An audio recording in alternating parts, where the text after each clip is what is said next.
மாண்புமிகு அவைத் தலைவருக்கு வணக்கம். இந்த விவாதத்தில் பங்கேற்று உரையாற்றுவதற்கான வாய்ப்பை வழங்கியமைக்கு நன்றியை தெரிவித்துக் கொள்கிறேன். பொதுவான சில கோரிக்கைகளையும்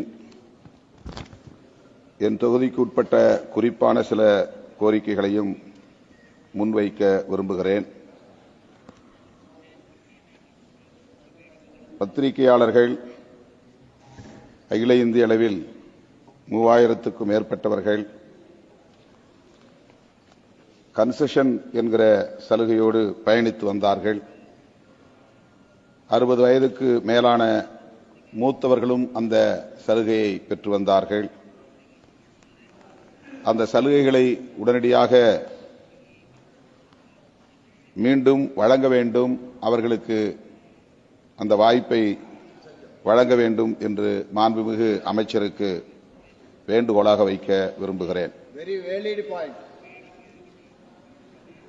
அடுத்து, தென்னிந்திய மாநிலங்களை இணைக்கக்கூடிய வகையில் சரக்கு வாகனங்களுக்கான தனி பாதையை, ஃப்ரைட் காரிடார் என்கிற அந்த தனி பாதையை உருவாக்க வேண்டும் என்றும் வேண்டுகோள் விடுக்கிறேன். தமிழ்நாடு புதுச்சேரியை சார்ந்த நாடாளுமன்ற உறுப்பினர் மாண்புமிகு வைத்திலிங்கம் அவர்கள் இது குறித்து ஏற்கனவே பேசியிருக்கிறார். அதனை நான் வழிமொழிகிறேன். அடுத்து, விமானத்தில் பயணச்சீட்டு பதிவு செய்கிற போது நேரத்திற்கு தகுந்த மாதிரி டைனமிக் பிரைசிங், அந்த கட்டணத்தை உயர்த்துகிற நடவடிக்கை உள்ளது. அதுபோல ரயிலிலும் டைனமிக் பிரைசிங் என்பது இப்போது நடைமுறையில் இருக்கிறது. அதை முற்றாக கைவிட வேண்டும். ஒரு பிக்சட் ரேட் என்கிற பழைய முறையே இருக்க வேண்டும் என்று நான் கேட்டுக்கொள்கிறேன். குறிப்பாக ராஜதானி, சதாப்தி, துரோந்தா எக்ஸ்பிரஸ் போன்றவற்றில் இது இப்போது நடைமுறையில் இருக்கிறது. இதனால் சாதாரணமான ஏழை எளிய குடும்பங்களை சார்ந்தவர்கள் பயன்பெற முடியாத நிலை இருக்கிறது. அதைவிட முக்கியமான இன்னொரு கோரிக்கையை நான் முன்வைக்க விரும்புகிறேன். ரயில்வே சொத்துக்களை விற்பனை செய்வது, தனியாருக்கு தாரை வார்ப்பது போன்ற நடவடிக்கைகளில் ரயில்வே துறை ஈடுபட்டு வருகிறது. அவ்வாறு செய்யுகிற போது மாநில அரசுகளின் கருத்தை கேட்பதில்லை. ரயில்வே துறைக்கு நிலம் கொடுப்பது மாநில அரசுதான். அது மாநிலங்களுக்கான சொத்து.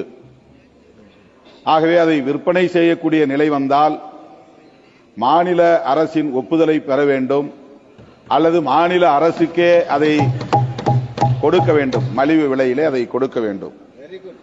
மாநில அரசு அதை ஏற்க இயலாது என்ற நிலை வந்தால் அதை விற்கிற போது மாநில அரசுகளுக்குரிய பங்கை தர வேண்டும் என்று நான் இந்த நேரத்தில் வலியுறுத்த கடமைப்பட்டிருக்கிறேன். அது முழுக்க முழுக்க மாநில அரசுக்கான சொத்து. எனவே மாநிலங்களுக்கு அதை வழங்க வேண்டும் என்று நான் வலியுறுத்த விரும்புகிறேன்.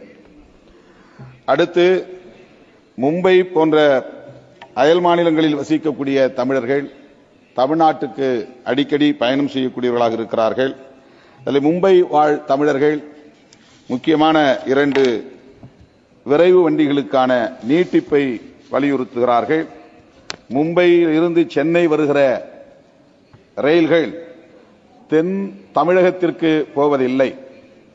ஆகவே மும்பை சென்னை விரைவு வண்டி 22-159 22-159 இந்த விரைவு வண்டியை நெல்லை வரையில் நீட்டிக்க வேண்டும் என்று நான் வேண்டுகோள் விடுக்கிறேன். அதேபோல 22-113 மும்பையிலிருந்து கொச்சுவேலி வரையிலும் செல்லுகிற ட்ரெயினை கன்னியாகுமரி வரையில், நாகர்கோயில் வரையில் நீட்டிக்க வேண்டும் என்ற வேண்டுகோளை வைக்க விரும்புகிறேன். அதேபோல எனது தொகுதியில் பரங்கிப்பேட்டையில், அது கடற்கரை துறைமுகம் கொண்ட ஒரு பழைய நகரம். அதற்கு அங்கே 3 முக்கியமான 4 ரயில்கள், விரைவு ரயில்கள் 2060, 20-605, 20-606 அந்த ட்ரெயின் 17-407 அல்லது 408, அடுத்து 16-179, 180, அடுத்து 16780 இந்த ரயில்கள் விரைவு ரயில்கள் பரங்கிப்பேட்டையிலே நின்று செல்வதற்கு ஆவண செய்ய வேண்டும். அங்கே நடைமேடையை நீட்டிக்க வேண்டும். 23 கோச்சுகள் இடம்பெறக்கூடிய அளவுக்கு ஒரே ஒரு செகண்ட் நீட்டிக்க வேண்டும். அடுத்து பரங்கிப்பேட்டை ரயில் நிலையத்தின் தரத்தையும் உயர்த்த வேண்டும் என்று கேட்டுக்கொண்டு, அடுத்து தஞ்சாவூர் மாவட்டத்தில் திருச்செந்தூர் ரயில் விரைவு வண்டியை பூதலூரில் நிறுத்தி அந்த பயணிகளுக்கு வாய்ப்பளிக்க வேண்டும் என்கிற வேண்டுகோளை வைத்து இந்த வாய்ப்புக்கு நன்றி கூறி முடிக்கிறேன். நன்றி, வணக்கம். माननीय सदस्य श्रीमती हरसिमरत कौर जी।